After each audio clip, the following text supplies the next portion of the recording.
بسم اللہ الرحمن الرحیم وَلَقَدْ يَسَّرْنَا الْقُرْآنَ لِلذِّكْرِ فَهَلْ مِن مُّدَّكِرٍ رَبِّ يَسِّرْ وَلَا تُعَسِّرْ وَتَمِّمْ بِالْخَيْرِ۔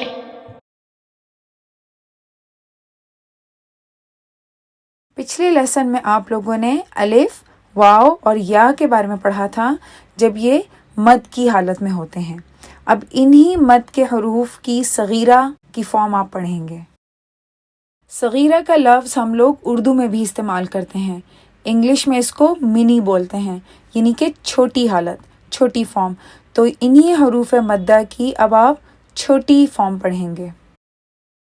یہ صغیرہ حروف بھی حرکات کو لمبا کرنے کے کام آتے ہیں۔ فتحہ کے ساتھ الف صغیرہ، کسرہ کے ساتھ یا صغیرہ اور ضمہ کے ساتھ واو صغیرہ۔ و، ن، ای، ہی، وو، ہو، او۔ یہ والا پیج آپ نے اپنی ٹیچر کو نہیں سنانا، اس کی آپ نے خود سے پریکٹس کرنی ہے، اور 2 کاؤنٹس ہیں چونکہ یہ، تو اس میں آپ نے اپنی انگلیوں کا استعمال کرنا ہے، اور ساری کی ساری جو 2 کاؤنٹس ہیں نا وہ بالکل برابر ہونی چاہیے۔ اس لیسن کی بھی تیاری آپ نے اسی طرح سے کرنی ہے جس طرح سے آپ کو سکھائی گئی ہے۔ تو آپ نے سب سے پہلے لفظ کو دیکھنا ہے جو کہ ذالک ہے، اس میں دیکھیں کون سا حرف ہے جو کہ 2 کاؤنٹس ہے، تو اس کے اوپر 2 لکھ دیں، یعنی کہ ذال کے اوپر یہاں پہ کوئی ہیوی لیٹر نہیں ہے۔ اب آپ اس کی پریکٹس کریں گے، تو اب آپ نے اس کو اسی طرح توڑ کر جوڑ کر پڑھنا ہے اور اس کی تیاری کرنی ہے۔ جب آپ کا پہلا لفظ ہو جائے گا اس کے بعد آپ نے پھر دوسرے لفظ پہ جانا ہے، اور اس میں اسی طرح سے پینسل سے لکھ کے پھر توڑ کر جوڑ کر تیاری کرنی ہے، اور اس کے بعد پھر آپ نے اگلے لفظ پہ جانا ہے۔ الف صغیرہ اکثر اسٹوڈنٹس کو کنفیوز کر دیتی ہے، کیونکہ اسٹوڈنٹس کو پتہ نہیں چلتا کہ الف صغیرہ کس حرف کے لیے ہے۔ تو اس کے لیے ایزی ٹپ یہ ہے کہ آپ یہ دیکھیں کہ فتح کس حرف پر ہے، جس حرف پر فتح ہے اسی حرف کے لیے الف صغیرہ ہوتی ہے۔ پہلے لفظ میں اگر آپ دیکھیں تو یہ ہے واحدۃ، تو اس میں دیکھیں الف صغیرہ جو تھوڑی سی آگے کر کے لکھی ہوئی ہے، لیکن چونکہ اس سے پہلے فتحہ جو ہے وہ واو پر آ رہی ہے، تو آٹومیٹیکلی اس کا یہ مطلب ہے کہ الف صغیرہ جو ہے وہ واو کے لیے ہے۔ دوسرے لفظ میں دیکھیں حرف تا کے اوپر فتحہ ہے اور اس کے بعد الف صغیرہ آ رہی ہے، تو اس کا مطلب یہ ہے کہ الف صغیرہ بھی تا ہی کے لیے ہے۔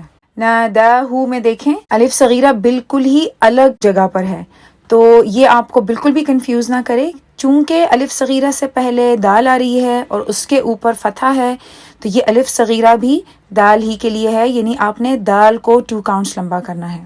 واحدۃ اتاک ناداہو۔ ان ورڈز کو اکثر اسٹوڈنٹس پڑھتے ہیں حیواتو، زکاتہ میں وہ یہ غلطی نہیں کرتے کیونکہ یہ ورڈ ہم بولتے رہتے ہیں، اور پھر ہے صلواتی، تو آپ نے اس قسم کی غلطی نہیں کرنی ہے۔ آپ نے سب سے پہلے یہ دیکھنا ہے کہ الف صغیرہ سے پہلے کس حرف پہ فتح آ رہی ہے، تو اس میں آپ دیکھیں جو پہلا ورڈ ہے اس میں یا کے اوپر فتح ہے، اس کا مطلب ہے الف صغیرہ بھی یا ہی کے لیے ہے۔ واو صرف ایز اے چیئر استعمال ہو رہی ہے، کرسی کے طور پہ استعمال ہو رہی ہے، اور الف صغیرہ اس کے اوپر بیٹھی ہوئی ہے، لیکن وہ ہے یا فتح کے ساتھ۔ حیاتو۔ اسی طرح زکاتہ میں جو فتح ہے وہ کاف کے اوپر ہے، تو الف صغیرہ بھی کاف ہی کے لیے ہے۔ زکاتہ۔ صلاتی میں فتح جو ہے وہ لام کے اوپر ہے، تو الف صغیرہ بھی لام ہی کے لیے ہے۔ صلاتی۔ آخری لائن میں آپ کو ایک ورڈ نظر آ رہا ہوگا صلواتی۔ اب اس کے بارے میں آپ نے بالکل کنفیوز نہیں ہونا ہے، کیونکہ یہ اس طرح کے ورڈز چونکہ تھوڑے سے کم آتے ہیں، تو اس لیے اسٹوڈنٹس اس کو بھی صلاتی ہی پڑھتے ہیں۔ تو آپ نے بیسیکلی یہی دیکھنا ہے کہ الف صغیرہ سے پہلے کس حرف کے اوپر فتح ہے۔ اس ورڈ میں واو کے اوپر چونکہ فتح ہے تو اس لیے الف صغیرہ بھی اسی ہی کے لیے ہے، تو اس کو ہم پڑھیں گے صلواتی۔ الف صغیرہ کی موجودگی کو پہچاننے میں اسٹوڈنٹس سب سے زیادہ غلطی اس فارم میں کرتے ہیں جب وہ یا کے اوپر موجود ہوتی ہے. تو ادھر بھی اس کا وہی رول ہے. آپ کو جب بھی اس قسم کے الفاظ میں الف صغیرہ نظر آئے تو سب سے پہلے آپ دیکھیں کہ فتحہ کس حرف پر ہے. جس حرف پر فتحہ ہوگی اسی حرف کے لیے الف صغیرہ ہے. اس کو آپ نے یا کے اوپر نہیں پڑھنا. میں آپ کو دوسرے ورڈ کے بارے میں بتاؤں گی. اب ہم اس کو کبھی بھی موسیٰ یا تو نہیں پڑھتے نا, موسیٰ موسیٰ. تو دیکھیں اسی ورڈ سے آپ اس کو یاد رکھیں کہ الف صغیرہ جو ہے وہ سین کے لیے ہے. تو یہ والا رول ہر ورڈ کے لیے اپلائی ہوگا. اس کے علاوہ جو یا ہے وہ صرف ایک کرسی کا کام کر رہی ہے. الف صغیرہ اس کے اوپر بیٹھی ہوئی تو ہے لیکن وہ یا کے لیے نہیں ہے, بلکہ وہ اس سے پچھلے والے حرف کے لیے ہے جدھر فتحہ موجود ہے. علی موسیٰ ہدی آویٰ.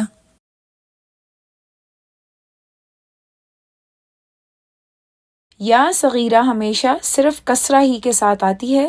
اس کے علاوہ یا صغیرہ قرآن میں صرف حمزہ اور حرف ہا کے ساتھ ہی پائی جاتی ہے. اس لیسن کی تیاری کرتے ہوئے جون سا حرف 2 کاؤنٹس ہوگا اس کے اوپر آپ 2C لکھ لیجئے گا. ساتھ میں ہیوی لیٹرز کے اوپر بھی H لکھ کے ہی ان کی تیاری کیجئے گا. ساری کی ساری کاؤنٹس بالکل برابر ہوں. اس کے لیے بہت ضروری ہے کہ آپ اپنی انگلیوں کا استعمال کریں تاکہ آپ کی کاؤنٹس بالکل ٹھیک سے بیٹھیں. اس لفظ میں جو آخری حرف ہے فا وہ ایک ہی کاؤنٹ ہے, تو اس سے وہ آپ سے لمبا نہ ہو جائے.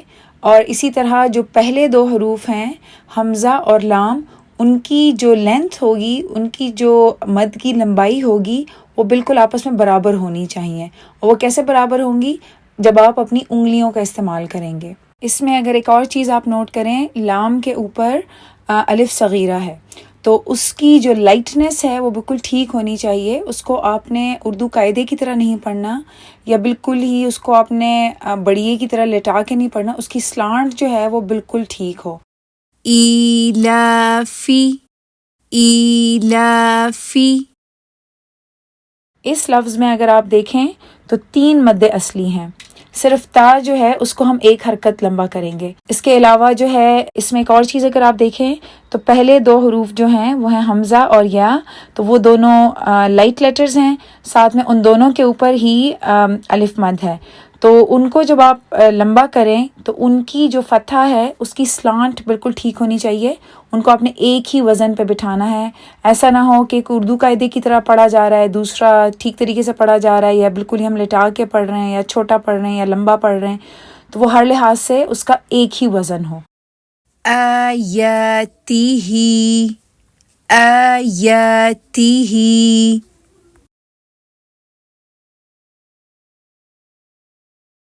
واو صغیرہ یعنی کہ چھوٹی سی واو, یہ آپ کو ہمیشہ ضمہ کے ساتھ نظر آئے گی, اور یہ صرف حرف واو, حرف ہا اور حرف حمزہ ہی کے ساتھ پائی جاتی ہے. اس کے علاوہ اس کو بھی آپ جب بھی اس کو دیکھیں تو یہ پھر 2 کاؤنٹس ہی لمبی ہوگی. اس لفظ میں کافی کچھ چل رہا ہے. اس میں واو کے لیے آپ کے ہونٹ بالکل گول ہوں گے, اس کے بعد فتحہ کے لیے کھلیں گے, پھر ثا فتحہ کو آپ جو ہیں 2 کاؤنٹس لمبا کریں گے. اس کے علاوہ ثا کے لیے زبان جو ہے وہ اپنے مخرج پہ آئے گی. پھر قوف جو ہے وہ ہیوی لیٹر ہے. اس کے بعد جو ہے اس کے لیے آپ کو حلق میں جانا پڑے گا اور وہ 2 کاؤنٹس ہے. وَثَاقَهُ وَثَاقَهُ. اس لفظ کے ساتھ اکثر لوگ گڑبڑ کر جاتے ہیں کیونکہ اس کو ہم اردو میں داؤد بولتے ہیں, تو اس کو آپ نے داؤ نہیں پڑھنا, بلکہ اگر آپ دیکھیں تو یہاں پہ واو کے اوپر ضمہ ہے اور ساتھ میں واو صغیرہ بھی ہے. تو واو ضمہ کو کیسے پڑھیں گے؟ اسی طرح سے اس کو ادا کر کے اور پھر اس کو 2 کاؤنٹس لمبا بھی کرنا ہے. داود داود. اس ورڈ کی ادائیگی میں اکثر اسٹوڈنٹس واو اور یا کی پروننسیشن میں غلطی کر جاتے ہیں. تو اس میں اگر آپ دیکھیں تو واو کے اوپر ضمہ ہے اور یا کے اوپر جو ہے وہ فتحہ ہے. اس کے علاوہ اس کو اکثر اسٹوڈنٹس ایسے پڑھتے ہیں وریا, تو نہ وہ حمزہ ہوتی ہے نہ وہ یا ہوتی ہے. تو اس کا آپ نے خیال رکھنا ہے کہ واو اور یا کی بالکل ٹھیک سے ادائیگی ہو اور کاؤنٹس بالکل ٹھیک ہونی چاہیے. ووریا. آپ نے لیسن کی پریکٹس کرتے ہوئے اور ٹیچر کو اپنا لیسن سناتے ہوئے 2 کاؤنٹس کے لیے اپنی فنگرز کا استعمال کرنا ہے. ربنا تقبل منا